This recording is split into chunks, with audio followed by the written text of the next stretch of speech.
Tanungin din natin ang poong Nazareno, anong dapat kong gawin?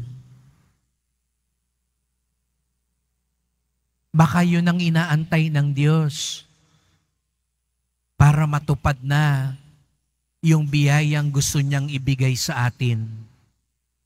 Hindi pala Diyos ang may kulang na gagawin. Baka tayo pala ang may kulang pa at hindi pa nagagawa.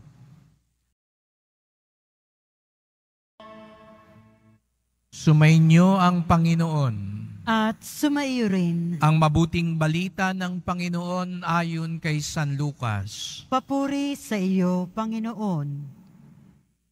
Noong si Herodes ang hari ng Judea, may isang saserdote na angalay Zacarias sa pangkat ni Abias, at mula rin sa lipi ni Aaron ang kanyang asawang si Elizabeth. Kapwa sila kalugod-lugod sa paningin ng Diyos, namumuhay ng ayon sa mga utos at tuntuning mula sa Panginoon. Wala silang anak sapagkat baog si Elizabeth at sila'y matanda na. Ang pangkat ni Zacarias ang nanunungkulan noon at siya'y naglilingkod sa harapan ng Diyos bilang saserdote. Nang sila'y nagsapalaran ayon sa kaugalian ng mga saserdote, siya ang nahirang na magandog ng kamanyang. Kaya't pumasok siya sa templo ng Panginoon sa oras ng pagsusunog ng kamanyang, samantalang nagkakatipon sa labas ang mga tao at nananalangin.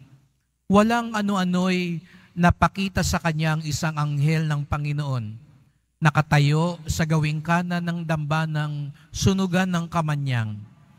Nagulat si Zacarias at sinidlan ng matinding takot nang makita ang anghel.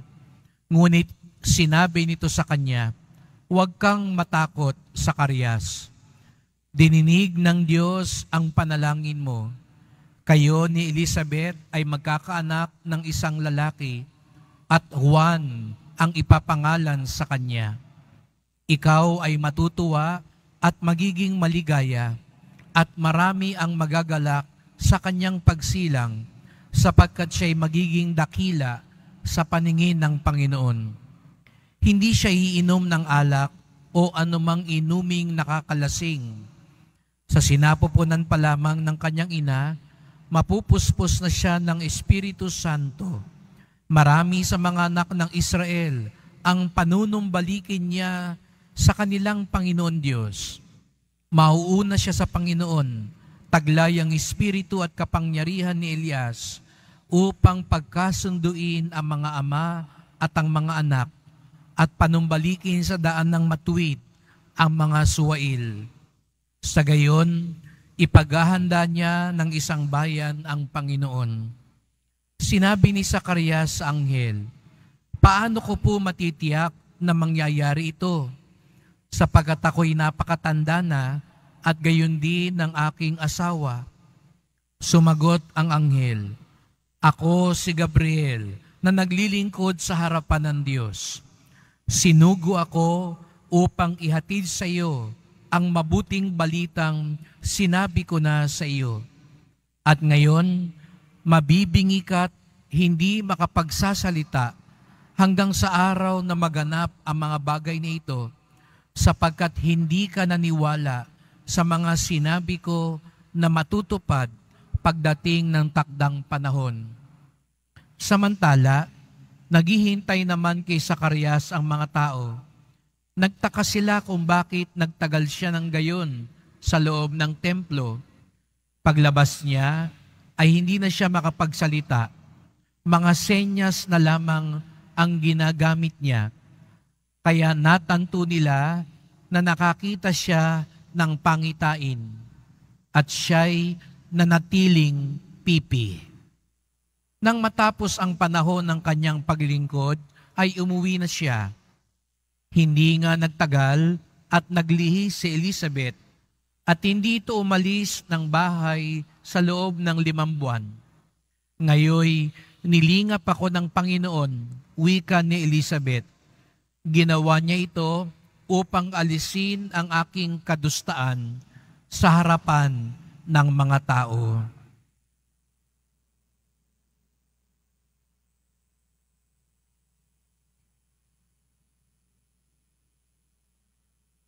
Ang mabuting balita ng ating kaligtasan. Pinupuri ka namin, Panginoong Hesu Kristo. Magsiupo ang lahat. Magandang gabi po sa inyong lahat at maligayang pagdating sa tahanan ng ating mahal na pong Jesus Nazareno. Binabati din natin ang mga nasa online, lalo na po mga may sakit at nag-aalaga sa may sakit, at mga kababayan, mga kadiboto natin mula sa iba't ibang panig ng bansa daigdig na nais sumama sa ating misa dito sa Quiapo, sa Basilica Minor at Pambansang Dambana ni Jesus Nazareno. Habang papalapit ng papalapit ang Pasko ng pagsilang ni Jesus, sana po ay napapansin natin, ipinapakita sa atin ng iba't ibang mga tauhan na nandoon nung unang Pasko. At sila ay halimbawa upang tayo'y tunay na makapaghanda sa pagdating ni Jesus Nazareno. Maging handa sa biyayang ipinagkakaloob ng Diyos. Opo, nagdarasal tayo, humihiling tayo, nakikiusap tayo sa Kanya. Ngunit, handa ba talaga tayong tanggapin? Baka katulad ni Zacarias, sinagot na ng Diyos ang dasal niya, pero hindi siya handa.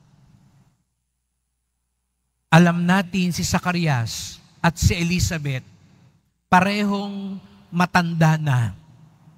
At nung panahon nila, kapag wala kang anak, para ka bagang sinumpa ng Diyos. Pag hindi ka nabiyaan ng anak, para kang pinarusahan ng Diyos. Kaya kung titignan nyo si Zacarias, pari pa man din siya. Pero huwag kayong malito dahil ang pari ng mga Hudyo ay pwedeng mag-asawa. Pari pa man din siya. Siya ang nangunguna sa pagdarasal. Pero sa mata ng mga tao, siya mismo parang hindi dinidinig ng Diyos yung dasal niya. Kung ako si Zacarias, mahihiya ako. Para bagang halimbawa, may sakit ako, tapos magpapadasal kayo sa akin, Father, pagdasal niyong gumaling yung asawa ko o yung anak ko. Pero natuklasan niyo, ako mismo may sakit. Ako mismo hindi gumagaling. Siguro baka maghanap na kayo ng ibang pari. Sasabihin nyo, ay, baka walang bisa itong paring to. Ba't ako magpapadasal sa kanya? Siya nga mismo, yung dasal niya, hindi sinasagot ng Diyos. Pero, nanatiling tapat si Zacarias. Hindi siya umalis sa kanyang tungkulin, kahit na parang nakakahiya.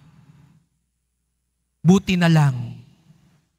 Kaya ang unang biyayang ipagdasal natin, maging tapat. Kahit na hindi pa dumadating ang sagot, huwag bibitiw, katulad ni Zacarias. Ngunit, nang sinagot si Zacarias, nagduda pa rin siya. Bakit ganon? Pinagdarasal mo na yon, nung ibibigay na, nagduda ka pa rin. Huwag tayong magtaka dahil baka mangyari din sa atin yun. Nagdududa tayo sa kapangyarihan ng Diyos. Kaya nga't, hindi katulad ng mahal na birhen, nung sinabihan si Zacarias, napasabi siya, paano ko po matitiyak na mangyayari iyon? Sa unang tingin, parang pareho sila ng sagot ng mahal na birhen. Di ba ang sagot ng mahal na birhen, nung sinabihan din siya ni Gabriel, magkakaanak ka, paano mangyayari iyon? Gayoy ako isang dalaga. Magkaiba. ang pakay ng mga sinabi nila. Si Zacarias, pagtatanong ng pagdududa. Paano mangyayari yun? Matanda na ako. Ang mahal na birhen, yung tanong niya, paano nyo gagawin sa akin iyon?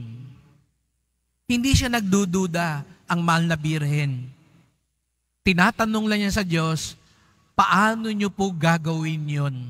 Di ba ganun tayo pag may isang bagay na hindi ka alam, kunyari sabihin sa'yo, magluto ka ng pinakbet. Itatanong mo sa nanay mo, paano magluto? Ganun ang tanong ni Maria. Tinatanong niya, paano ang dapat gawin para mangyari yung biyaya ng Diyos?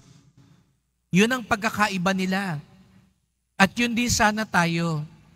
Sana itanong din natin, paano gagawin ito ng Diyos sa akin? Ano ang kailangan kong gawin? Siguro nga may dinadasal tayo, pero nag-aantay tayo. Ang mahal na birhen, hindi siya nag-antay. Tinanong niya, ano po ang dapat kong gawin para matupad ang biyayang ipinagkakaloob niyo sa akin? Yun ang kailangan matutunan ni Zacarias. Kaya pinatahimik muna siya ng ilang buwan para mapag-isipan niya anong dapat din niyang gawin. Kaya sa misang ito, mga kapatid, bukod sa idasal natin sa Diyos ang ating mga kahilingan, bukod sa sambitin natin sa Kanya ang ating mga kagustuhan, tanungin din natin ang poong Nazareno, anong dapat kong gawin? Baka yun ang inaantay ng Diyos para matupad na yung biyayang gusto niyang ibigay sa atin.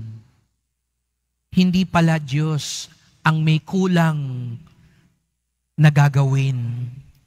Baka tayo pala ang may kulang pa at hindi pa nagagawa. Kaya tuloy, hindi lubos na maibigay ng Diyos yung gusto niyang ipagkaloob sa atin. Kaya't sa misang ito, sa harap ng poong Nazareno, tanungin natin siya, anong dapat kong gawin? Kailangan ko bang magsisi? Kailangan ko magpatawad? Kailangan ko mas lalong maging mapagpasensya? Kailangan ko maging mapagmalasakit? Kailangan ko makipagkasundo? Anong dapat kong gawin? Papaano mangyayari ang himala at biyaya? Sapagkat walang ibang hangad ng Diyos. Sapagkat mahal na mahal niya tayo, kundi ipagkaloob ang nakabubuti sa atin. Baka inaantay lang niya ano ang dapat nating gawin.